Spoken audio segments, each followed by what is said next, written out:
Good morning students. आज हम class 11 subject chemistry का चैप्टर 2 का लेक्चर 2 डिस्कस करेंगे। ओके, लेक्चर 1 में हमने क्या डिस्कस किया था? लेक्चर 1 में हमने ये डिस्कस किया था कि जो आपका जो एटम है उस एटम के फंडामेंटल पार्टिकल सबको पता है क्या है, प्रोटॉन है, न्यूट्रॉन है और इलेक्ट्रॉन्स हैं।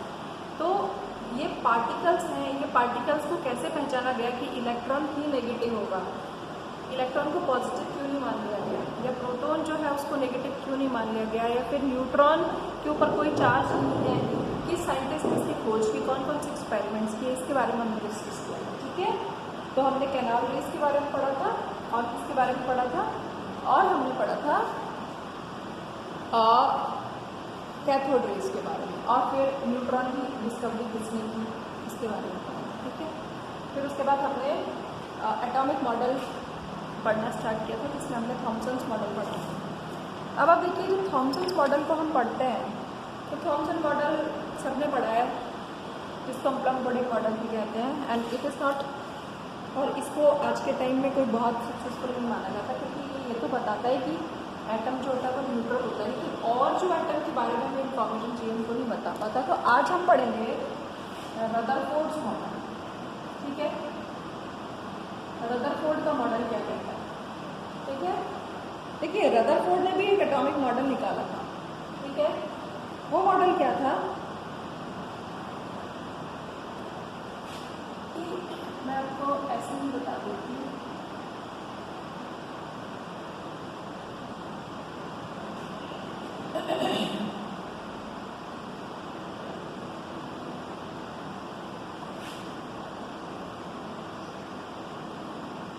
देखिए, जो रदरफोर्ड ने आप सब लोगों ने छोटी क्लास में पढ़ा है, मैं छोटा सा डायग्राम बनाऊंगी, डायग्राम आपको बिल्कुल बना हुआ है, आपको समझने की जरूरत है। ठीक है,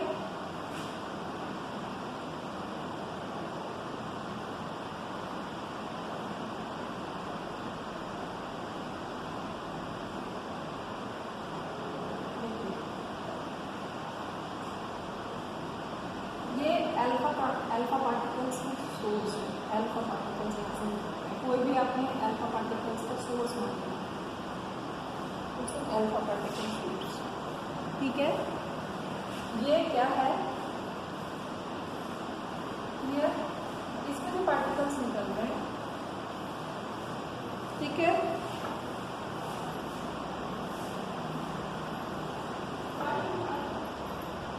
और ये क्या है,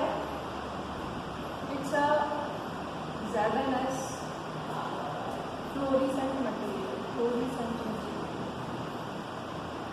ZnS की स्क्रीन है, पर्दा है। ठीक है, ये क्या है, ये गोल्ड है, गोल्ड थिन गोल्ड शीट। ठीक है, अब आप देखो क्या होता है कि जो आपका गोल्ड फॉइल, मतलब रदरफोर्ड जो था उसने क्या किया था, उसने अल्फा पार्टिकल्स का बम्बार्डमेंट कराया। अल्फा पार्टिकल्स का एक सोर्स रख दिया, कोई भी रेडियो एक्टिव एलिमेंट रख दिया जिसमें अल्फा बीटा गामा निकलती है, तो जो अल्फा रेज है वो यहाँ से निकलकर इस गोल्ड की थिन शीट पर जाती है। ठीक है, गोल्ड की जगह हम सिल्वर भी यूज कर सकते हैं। गोल्ड के ऊपर उसने इनका बम्बार्डमेंट किया, अल्फा पार्टिकल सोर्स से क्या किया, स्कैटरिंग की, मतलब बम्बार्डमेंट किया। बम्बार्डमेंट का मतलब इसके ऊपर खूब सारे पार्टिकल्स लगातार डाले, और इसके पीछे जो ये पर्दा लगाया है ये किस चीज़ को देख रहा है, ये इस चीज़ को देख रहा है कि भाई आपको पता है, इससे पहले हमने जो पढ़ा था कि यदि इसके ऊपर कोई फ्लोरेसेंट मटेरियल के ऊपर कोई भी चीज़ टकराती है तो क्या, कोई भी चीज़ हिट होती है तो क्या उत्पन्न होता है, ग्लो उत्पन्न होता है, ये आप सबको पता है। ठीक है, तो क्या हुआ, जब अल्फा पार्टिकल्स का बम्बार्डमेंट किया तो उसने 3 ऑब्जर्वेशंस देखे। कोई एक्सपेरिमेंट जब आप कर रहे हो, इसको हम रदरफोर्ड के एक्सपेरिमेंट को हम अल्फा पार्टिकल स्कैटरिंग एक्सपेरिमेंट भी कहते हैं। स्कैटरिंग का मतलब डिस्ट्रीब्यूट हो जाना।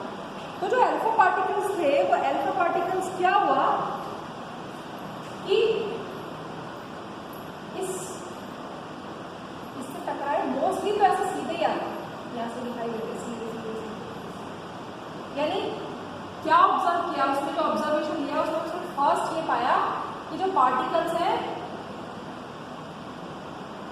गो स्ट्रेट,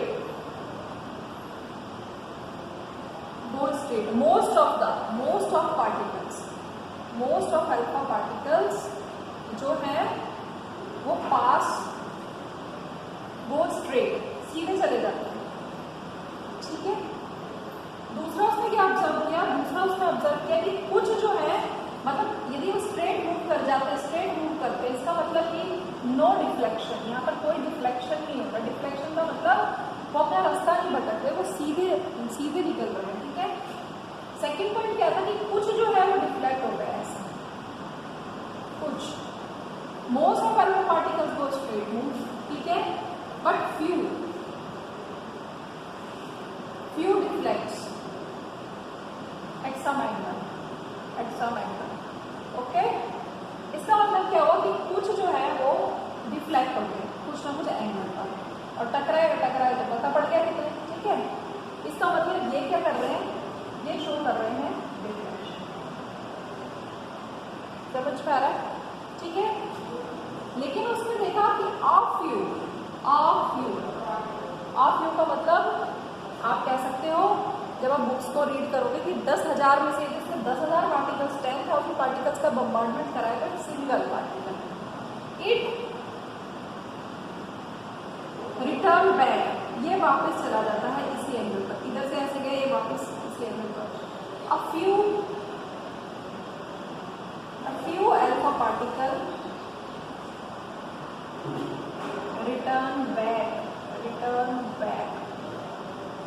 ठीक है, इसका मतलब क्या हुआ कि ये 180 डिग्री पर डिफ्लेक्शन शो करता है। ठीक है, ये ऑब्जर्वेशन उसको नजर आया, उसने बहुत सारे, ठीक है, क्लियर हो गया। तो ये तो उसने ऑब्जर्व किया था, ये क्या थे, सारे के सारे ऑब्जर्वेशन थे कि क्या हो रहा है, और इन ऑब्जर्वेशन से वो किस कंक्लूजन पर पहुंचा। कंक्लूजन देखिए, कंक्लूजन पर किस पर पहुंचा, कंक्लूजन का मतलब जब कोई एक्सपेरिमेंट करते हैं तो कंक्लूजन में उसने क्या पाया, उसने पाया कि इसका मतलब जो एटम है उसका मोस्ट ऑफ द पार्ट क्या है, most of the part of atom is empty, खाली है। कोई चीज ये इसमें से निकल रहा है, अब इसमें से पास हो जा रहे हैं, इसका मतलब है खाली है, तभी तो कोई चीज क्रॉस करके बाहर निकल रही है। तो most part of the atom is empty, खाली है। ठीक है, लेकिन कुछ एंगल पर, लेकिन कुछ पार्ट ऐसा है, कुछ स्मॉल वॉल्यूम, सेकंड कंक्लूजन किस पर पहुंचे कि small volume of atom has positive charge, ये एक एटम है, सारी चीजें इसका मतलब खाली है तभी तो इसमें से कुछ निकल रहा है, लेकिन कुछ पार्ट ऐसा है जो कि पूरे एटम के वॉल्यूम के कंपैरिजन में थोड़ा सा पार्ट है। क्लियर? ठीक है, वो पार्ट कैसा है, कुछ थोड़ा सा पार्ट है इस पूरे एटम के वॉल्यूम के कंपैरिजन में जिसमें पॉजिटिव चार्ज है। ठीक है, अब वो इस निष्कर्ष पर, तो जो एक छोटा सा स्मॉल वॉल्यूम है उसको इसने क्या कहा, न्यूक्लियस कहा। ठीक है, अब उसमें पॉजिटिव चार्ज है, ये कैसे पता पड़ा, देखो अल्फा पार्टिकल यहाँ से जो बाहर निकल रहे हैं इनके ऊपर कैसा चार्ज होता है, प्लस। कोई चीज यदि यहाँ से प्लस आ रही है तो यदि प्लस से टकराएगी तभी वो रिपेल होगी, दूर जाएगी। यदि ये माइनस होता, यदि यहाँ से ये पार्टिकल यदि ये माइनस होता तो ये यहाँ पर आकर चिपक जाता। समझ में आ रहा है? इसका मतलब वो किस चीज पर पहुंचा कि जो न्यूक्लियस है that is made up of positive charge, जिसे उसने क्या कहा, स्मॉल वॉल्यूम ऑफ एटम को उसने बाद में क्या कह दिया, न्यूक्लियस कह दिया। आपको समझ में आ रहा है मैं क्या बता रही हूँ? वैसे ये पढ़ा हुआ है। और थर्ड, ठीक है, and a few particle return back, ये वाली चीज भी है कि जो इसका मतलब कुछ पार्ट ऐसा है टकरा के डिफ्लेक्ट हो रहे हैं, मतलब कुछ चीज़ ऐसी है जिससे टकराएंगे तभी तो डिफ्लेक्ट होंगे, तो सीधे चले जाते हैं, ठीक है। और जो रिटर्न बैक है, रिटर्न बैक का वही है कि इसके पास कैसा चार्ज है, प्लस, तो प्लस प्लस के साथ रिपेल होगा तो ये वापस से इधर चला जाएगा। क्लियर, ठीक है, ये चीज हुई। अब ये ऑब्जर्वेशंस हुए, और यहाँ पर जब उसने ये न्यूक्लियस का कि एक small volume of atom has positive charge और स्मॉल वॉल्यूम जो होता है सब न्यूक्लियस कहते हैं, तो यहाँ पर उसने किस चीज़ को बता दिया कि एटम की जो रेडियस होती है, कोई भी जो एटम है उसकी रेडियस कितनी है, 10⁻⁻10, 10⁻⁻10 मीटर, ठीक है। और न्यूक्लियस की क्या है, न्यूक्लियस की रेडियस है 10⁻⁻15 metre, that is called Fermi. Clear, समझ में आ गया, ठीक। तो वो ये उसने प्रैक्टिकल किया, समझ में आ गया। तो उसने क्या कहा, उसने ये कहा कि मोस्ट ऑफ द पार्ट जो है वो खाली है, ठीक है, बीच में कुछ स्मॉल पार्टिकल्स है, स्मॉल पार्ट है जिसे उसने न्यूक्लियस कहा, और साथ में उसने ये कहा कि और जो इलेक्ट्रॉन्स है वो चारों ओर सर्कुलर ऑर्बिट्स में चक्कर लगाते रहते हैं, ये भी उसने कहा था यार, ठीक है, ठीक। और उसने चौथी बात क्या बताई, फोर्थ बात जो उसने बताई, वो फोर्थ बात की सेकंड के बाद थर्ड ऑब्जर्वेशन उसने क्या बताया, थर्ड ऑब्जर्वेशन उसने ये बताया कि जो एक एटम है उसमें यहाँ इलेक्ट्रॉन है, यहाँ प्लस है, तो आपको पता है या आपको नहीं भी पता, तो अब आप ध्यान करिए कि जब एक नेगेटिव चार्ज है और एक पॉजिटिव चार्ज है, तो इन दोनों के बीच में कौन सा फोर्स होता है, प्लस माइनस चार्ज के बीच में इलेक्ट्रोस्टैटिक फोर्स होता है, इलेक्ट्रोस्टैटिक फोर्स, और इस फोर्स के कारण ही एटम की स्ट्रक्चर ऐसी है। दोनों के बीच में फोर्स है, वो फोर्स के कारण इलेक्ट्रॉन अपने ऑर्बिट में बैठा है और जो पॉजिटिव चार्ज है वो न्यूक्लियस पे बैठा है, इसने इतना बता दिया, ठीक है। अब क्या हुआ कि रदरफोर्ड के बाद, भाई देखिए जब कोई भी मॉडल, ये थ्योरी आज आप पढ़ रहे हैं, ये कब डिस्कवर हुई थी, ये तो बहुत पहले डिस्कवर हुई थी, ठीक है, तो ये तो 90s में स्टार्टिंग में डिस्कवर हुई थी, क्लियर। तो उस टाइम पर क्या था कि फिर रदरफोर्ड एक दूसरा साइंटिस्ट था, उसने रदरफोर्ड के मॉडल में बहुत सारे क्या निकाले, ड्रॉबैक्स निकाले। स्पेसिफिकली 2 ड्रॉबैक के बारे में हम पढ़ते हैं। पहला तो ये कि एक साइंटिस्ट था मैक्सवेल, कौन था, मैक्सवेल। मैक्सवेल ने कहा कि, और वैसे भी हम देखते हैं कि जब कोई बॉडी मूव करती है तो उसमें क्या होना चाहिए, एक्सीलरेशन होना चाहिए, और एक्सीलरेशन जब होगा, ठीक है, एक्सीलरेशन होना चाहिए जिससे वो एक प्रॉपर वेलोसिटी से मूव कर पाए। तो यहाँ पर जो मूवमेंट हो रही है, इलेक्ट्रॉन मूव कर रहा है जो कि नेगेटिव चार्ज पार्टिकल है, बीच में पॉजिटिव बैठा है, बीच में पॉजिटिव चार्ज बैठा है। तो जब कभी भी मैक्सवेल ने क्या कहा था, मैक्सवेल ने कहा कि जब कोई चार्ज बॉडी एक पर्टिकुलर वेलोसिटी से मूव करती है, पर्टिकुलर वेलोसिटी से जब वो मूव करती है, तो मूव करने पर वो किस चीज को एमिट करती है, दैट एमिट रेडिएशन। ये चीज मैक्सवेल ने बताई थी, इसको हम अभी आगे बढ़ेंगे कि जब भी कोई चार्ज पार्टिकल, ये आपका न्यूक्लियस है, ये आपका एटम है, इसमें जब भी कोई चार्ज पार्टिकल मूव करता है पर्टिकुलर वेलोसिटी से, ठीक है, तो वो क्या करता है, कुछ रेडिएशन एमिट करता है, और यदि वो कुछ रेडिएशन एमिट करता है तो जब वो घूम रहा है तो कुछ रेडिएशंस भी निकल रही है, इधर या इधर कहीं पर भी रेडिएशंस निकल रही है, तो क्या होगा, उसकी एनर्जी धीरे धीरे कम होती चली जाएगी, और एनर्जी कम होती चली जाएगी तो घूमते स्पाइरल होगा, वो किसमें गिर जाना चाहिए, न्यूक्लियस में गिर जाना चाहिए, ठीक है। और यदि वो न्यूक्लियस में गिर जाएगा तो एटम की स्ट्रक्चर तो बनी नहीं रही, एटम की स्ट्रक्चर काली, जब इलेक्ट्रॉन इसमें गिर गया तो एटम की स्ट्रक्चर काली, एटम की स्ट्रक्चर नहीं रही, ठीक है, समझ में आ रहा है। तो उसने कहा कि इस तरीके से गिर जाना चाहिए, लेकिन रदरफोर्ड इसका कोई क्लैरिफिकेशन नहीं दे पाया, समझ में आ रहा है, ठीक है। तो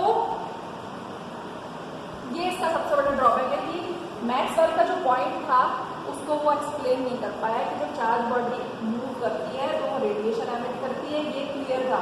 तो जब वो रेडिएशन एमिट करती है तो उसकी एनर्जी में कम होती जानी चाहिए और स्पाइरली वो जो चार्ज बॉडी है उसमें गिर जानी चाहिए।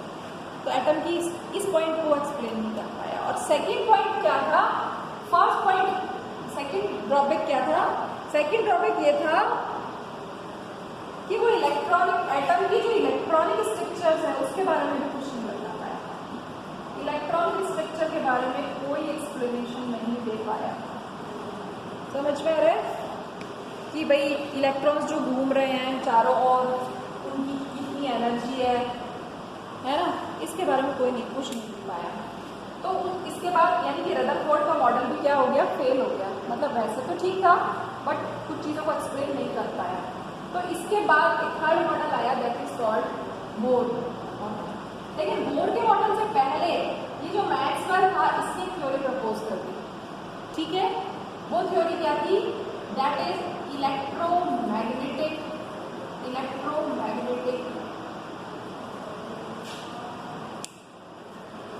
इलेक्ट्रोमैग्नेटिक थ्योरी थी इसकी।